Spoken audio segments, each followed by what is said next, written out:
السلام عليكم ورحمة الله وبركاته. أبطال تانية ثانوي، يا رب دايما موفقين، يا رب دايما بخير، يا رب دايما في أحسن حال. إن شاء الله بإذن الله نبدأ دلوقتي نشتغل مع بعض أو نحل مع بعض أسئلة الدرس التاني الفصل الأول، فيزياء تانية ثانوي ترم تاني. الكلام دلوقتي في الأول كده عن طاقة اسمها طاقة الحركة.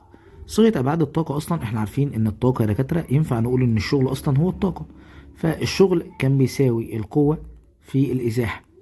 وبعد كده قلنا ان احنا عندنا في طاقه اسمها طاقه حركه اللي هي الكاينيتيك انرجي، بنرمز لها بالرمز كي اي دي بتساوي نص الكتله في مربع السرعه. طيب انا دلوقتي لو عايز اجيب صيغه ابعاد للكلام ده، طبعا الثوابت العدديه مالهاش صيغه ابعاد، فشيل النص من الموضوع. الكتله هتبقى ام، طب السرعه ال تي اس سالب واحد، بس دي السرعه تربيع فنخلي هنا تربيع ونخلي هنا تربيع، يبقى ام في ال تربيع في تي اس سالب كام؟ 2. في الإجابة الصحيحة رقم ب. سيارة كتلتها 2000 كيلو جرام، يبقى دي الكتلة اللي هي الام، تسير بسرعة 60 كيلو متر في الساعة، دي السرعة اللي هي الفي بس بالكيلومتر على الساعة. طيب هنحول السرعة دي يا دكاترة، الفي اللي هي بتساوي 60 كيلو متر على الساعة، نضرب في 5 على ال 18 عشان نحولها لمتر على الثانية. تمام، ونطلع الناتج يطلع 50 على التلاتة. طب احنا عايزين نجيب طاقة الحركة اللي هي الكاينيتيك انرجي، دي هتساوي نص، تمام، الكتلة اللي هي 2000، تمام، في مربع السرعة. مربع السرعة اللي هو 50 على التلاتة الكل تربيع، ونطلع الناتج يلا مع بعض. فيطلع الناتج 2.78 في 10 أس كام؟ في 10 أس 5. سؤال رقم 3. تعالى بقى نشوف كده مع بعض. سؤال رقم 3 بيقول ايه؟ بيقول لي في الشكل المقابل 4 أجسام A و B و C و D مختلفة الكتلة تتحرك بسرعة ثابتة.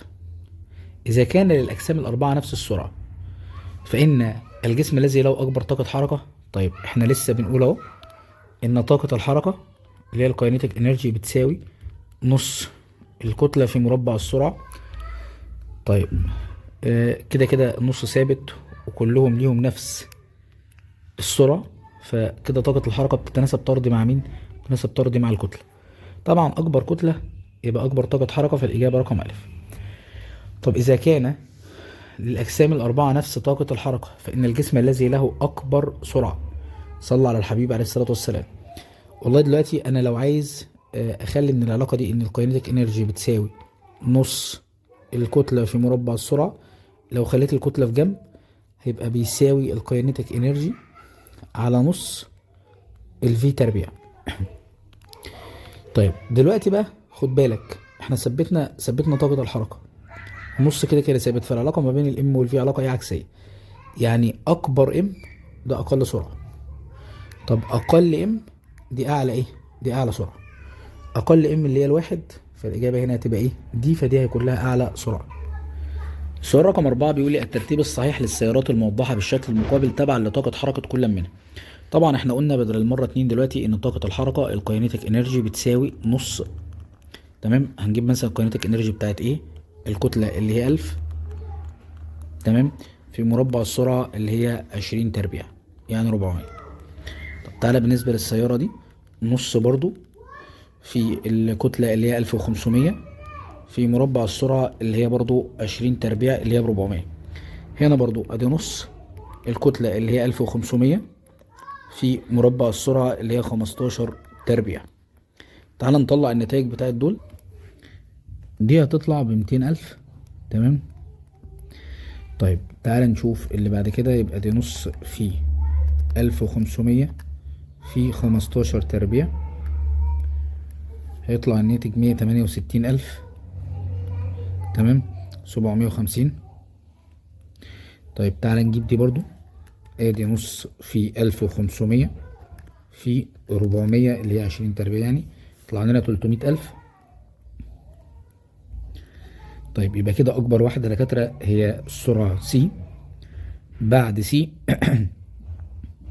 خد بالك دي 10,000 مش 1000 بس، دي 10,000. تمام، يبقى دي دكاترة طلعت 2,000,000. دي 300,000، دي 168,750، يعني اي سي بي، فالإجابة الصحيحة اي سي بي، فالإجابة الصحيحة ألف. السؤال اللي بعد كده بيقول لي عداء كتلته الكتله اللي هي ام ب 72 كيلو جرام وطاقه حركته مساويه لطاقه حركه سياره كتلتها دي الام 2 وتتحرك بسرعه الفي 2 فإن سرعه العداء. طيب صلى على النبي كده عليه الصلاه والسلام. والله هو الاول كده بس اللي بالكيلومتر على الساعه ده لازم احوله المتر على الثانيه، يعني السرعه التانيه دي اخد التسعة اضربها في 5 على ال18. تمام، 9 في 5 على ال18 يطلع لنا الناتج 2.5. يعني السرعة هنا ب2.5 متر على الثانية. هو طاقة الحركة مساوية لطاقة الحركة، يعني نقدر نقول له ان الكاينيتيك انرجي الاولانية بتساوي الكاينيتيك انرجي التانية، نص الكتلة الاولانية في مربع السرعة الاولانية بيساوي نص الكتلة التانية في مربع السرعة التانية. طيب شيل النص مع النص. تمام، يتبقى لك الكتلة الاولانية كانت ب72 في واحد عايزينها بس دي في واحد تربيع بيساوي الكتلة التانية اللي هي 1200 تمام في السرعة التانية تربيع اللي هي 2.5 تربيع. طيب هنقسم هنا، هنقسم كل ده كده على 72 تمام، وبعد كده ناخد الجذر عشان نجيب الفي واحد. طيب نخلصها بالآلة الحاسبة يلا. يبقى ادي 1200 في 2.5 تربيع على 72 ماشي 104. ناخد بقى الايه الجذر الانسر دي يطلع لنا الناتج 10.2 21%، يعني فالإجابة الصحيحة رقم د. سؤال 6 بيقول لي الشكل البياني المقابل يوضح العلاقة بين مربع مقدار السرعة في تربيع لكل جسم من عدة أجسام لها نفس طاقة الحركة ومقلوب كتلة الجسم، فتكون طاقة حركة كل من هذه الأجسام هي. صلى على النبي عليه الصلاة والسلام. والله دلوقتي أنا لو كتبت علاقة، العلاقة اللي أنا عارفها إن الكاينيتيك انرجي بتساوي نص الكتلة في مربع السرعة. بس تعالى كده نحاول نخلي اللي على الرأس في طرف لوحده، يعني اللي موجود على الرأس عندنا هو الفي تربيع، هنخليه في طرف لوحده. ادي في تربيع هيساوي الكاينيتيك انرجي على نص الام. طيب ده بالنسبة لنا هو الرأسي تمام. طب هنا في واحد على ام اهي، دي تعتبر الأفقي.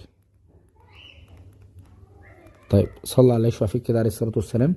يبقى الميل كاينيتيك انرجي على نص، يبقى الميل كل اللي مضروب في الأفقي، بعد احنا ما حددنا الأفق اللي واحد على ام اللي مضروب فيه الكاينيتيك انرجي على النص ده بنقول عليه الميل. طب بيساوي ايه بقى يا دكاتره؟ بيساوي، تعالى كده ناخد قيمتين من الرأس مثلا هنا كده، ادي 8 ومعايا 6، يعني نقدر نقول له 8 ناقص 6 على قيمتين من الافق اللي قصادهم 4 ناقص 3 اللي هي 1، يعني 2 من الاخر. يبقى كده 2، يبقى كده الكاينيتيك انرجي على النص بيساوي 2 على 1، طرفين فاصلتين 2 في نص، يبقى الكاينيتيك انرجي كده تطلع بكام؟ تطلع ب1 جول، فالإجابة الصحيحة رقم ب. سؤال 7 بيقول لي الشكل البياني المقابل يمثل العلاقة بين السرعة v لجسم كتلته الكتلة اللي هي m وزمن حركة هذا الجسم t، فإن الشكل البياني المعبر عن العلاقة بين طاقة حركة الجسم والزمن t هو. والله دلوقتي هي السرعة ثابتة عندنا اهي، قيمتها 2 خلال زمن كام؟ 2. طيب يبقى احنا كده عرفنا ان السرعة بتساوي 2 متر على الثانية، معانا الكتلة. طب نقدر نجيب طاقة الحركة، طاقة الحركة تساوي نص في الكتلة اللي هي ب2 في السرعة اللي هي ب2 تربيع تمام، يعني 4 طير الاتنين مع النص يتبقى لنا كام؟ 4 جول. فدي طاقة الايه؟ طاقة الحركة. طيب يبقى طاقة الحركة كده المفروض 4 جول، ادي طاقة الحركة اهي المفروض ثابتة بكام؟ ب4 جول خلال الايه؟ 2 ثانية، فالإجابة الصحيحة رقم أ. سؤال رقم 8 بيقول لي الشكل البياني المقابل يوضح العلاقة بين طاقة الحركة كاينيتيك انرجي لجسم كتلته ام ومربع مقدار السرعة في تربيع، فإن كتلة الجسم تساوي طاقة الحركة ومربع السرعة. يبقى نكتب القانون بتاعنا، طاقة الحركة بتساوي نص الكتلة في مربع السرعة. حدد لنفسك بقى كده الرأسي اللي هو الكاينيتيك انرجي، دي بنقول عليها الرأسي، واللي محطوط على الأفقي اهو تمام. يبقى الميل نص ام، يبقى الميل اللي بيساوي نص الام بيساوي تان 45 تمام. نضرب هنا في 2 ونضرب هنا في 2، يبقى الام هتساوي 2 تان 45. تمام. طيب طبعا زي ما انت عارف تان 45 بواحد، فالام هتطلع بكام؟ ب2 كيلو جرام. فالاجابه الصحيحه هنا رقم ج. السؤال رقم 9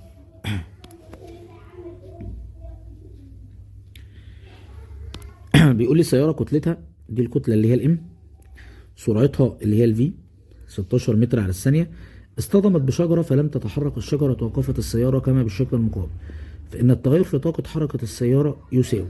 تعالى والله دلوقتي هي وهي جايه اصلا نجيب طاقه الحركه بتاعتها الاولانيه.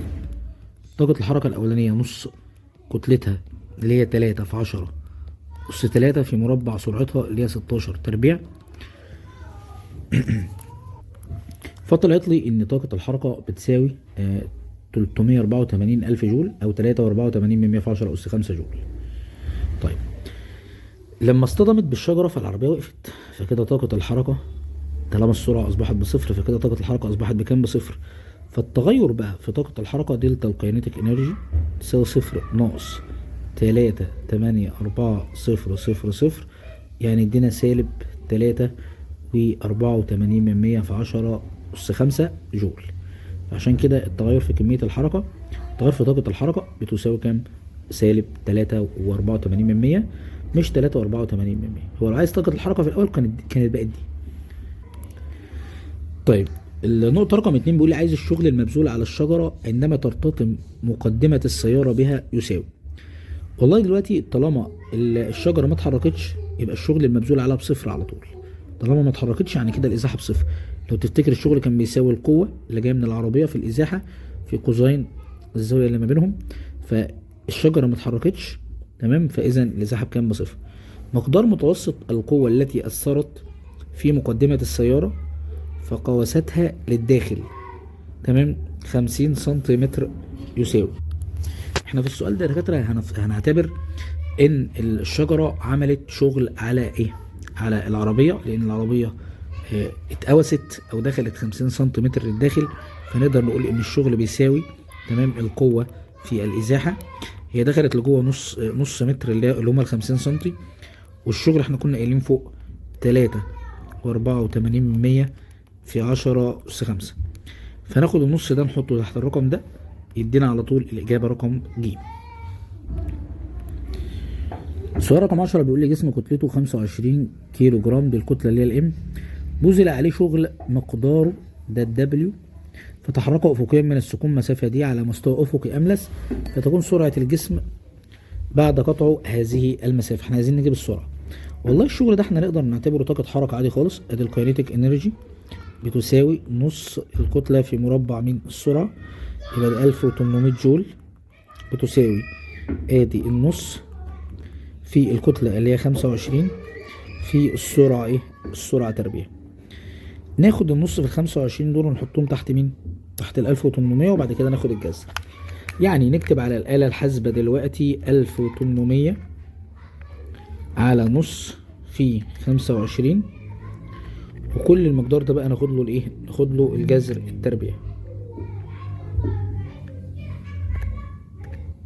تمام.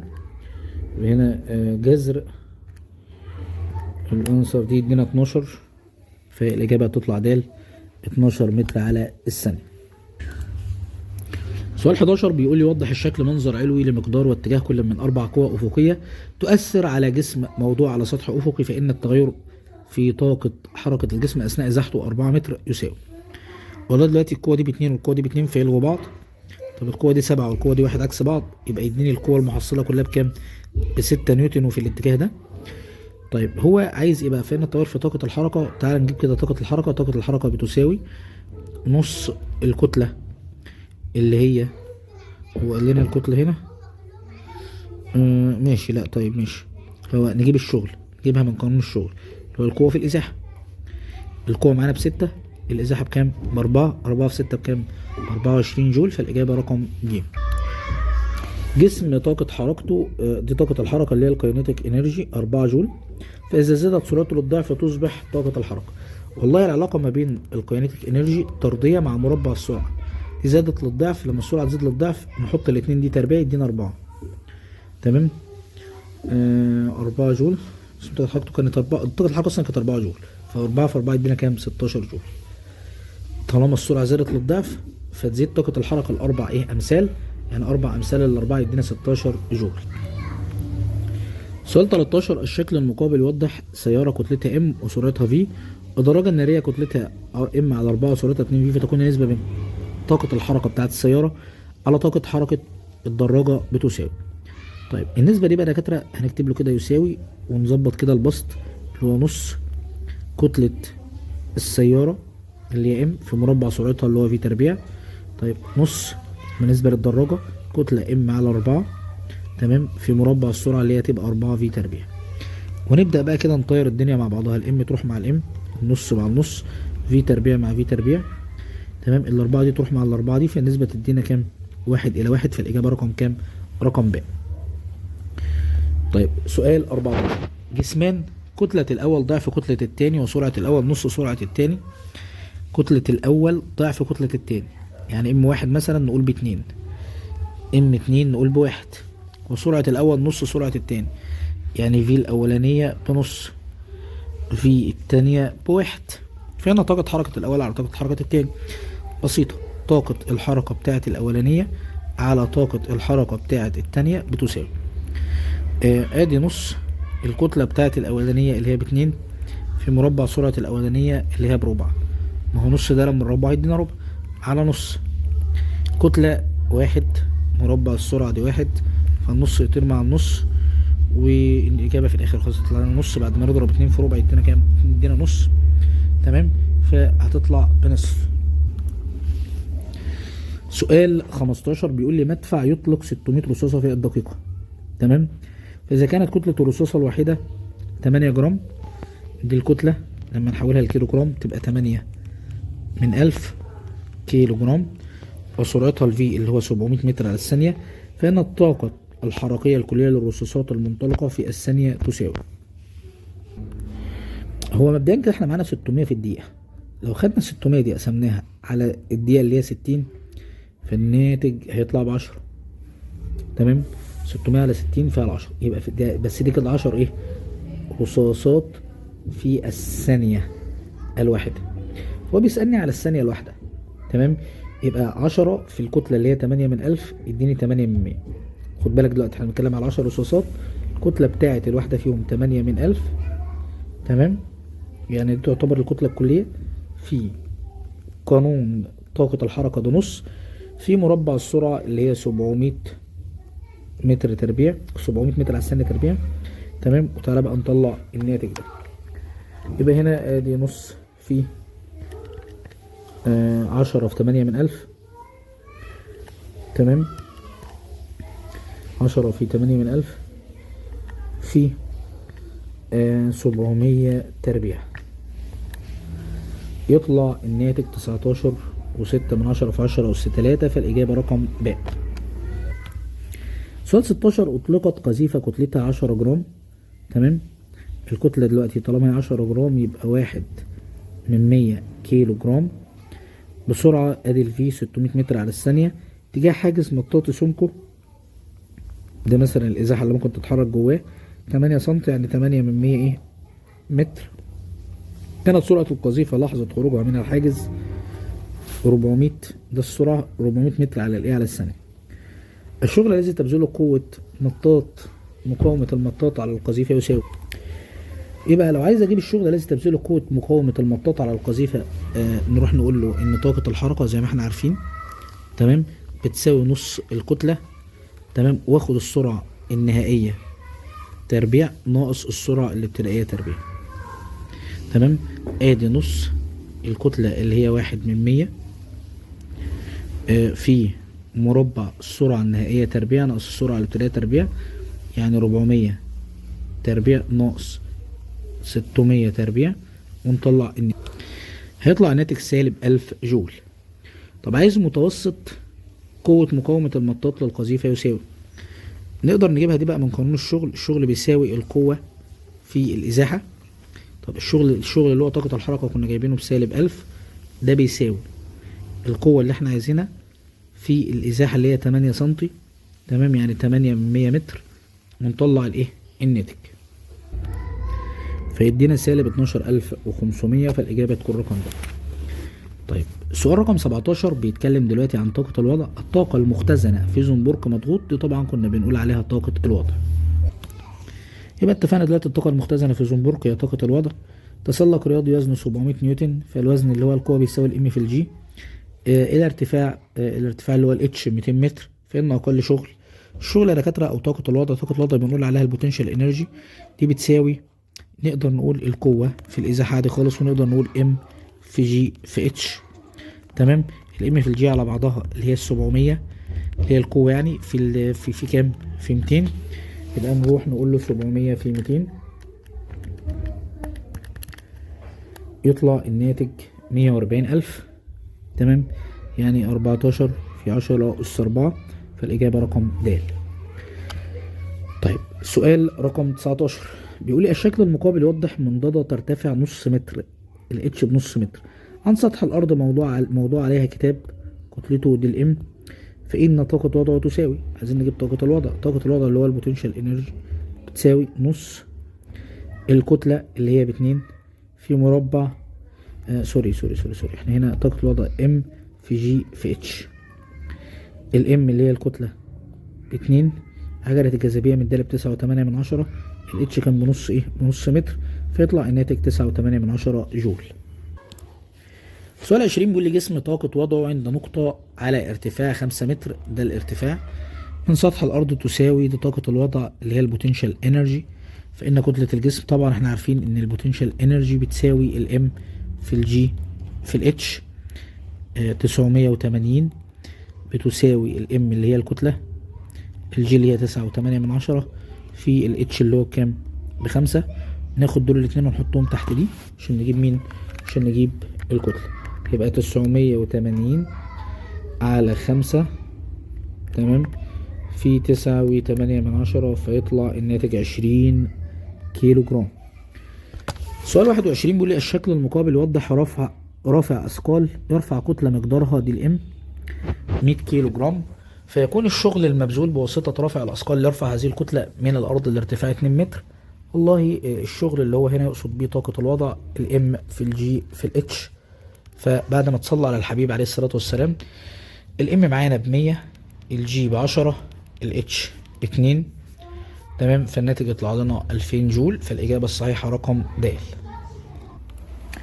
وصل رجل إلى شقته صعودا على السلم مرة وباستخدام المصعد مرة ثانية. ولو من على الأرض، لو طالع على السلم هتلاقي ارتفاع، لو طلع على المصعد هتلاقي برضو نفس الارتفاع، وكده كده الرجل نفس الوزن أو نفس القوة، تمام، فبالتالي طاقة الوضع متساوية في الحالتين. طيب السؤال رقم 23 يا دكاترة بيقول لي الشكل البياني المقابل يوضح العلاقة بين طاقة وضع جسم بي اي وارتفاعه اتش عن سطح الأرض، فإن كتلة هذا الجسم تساوي طاقة الوضع وآدي الارتفاع.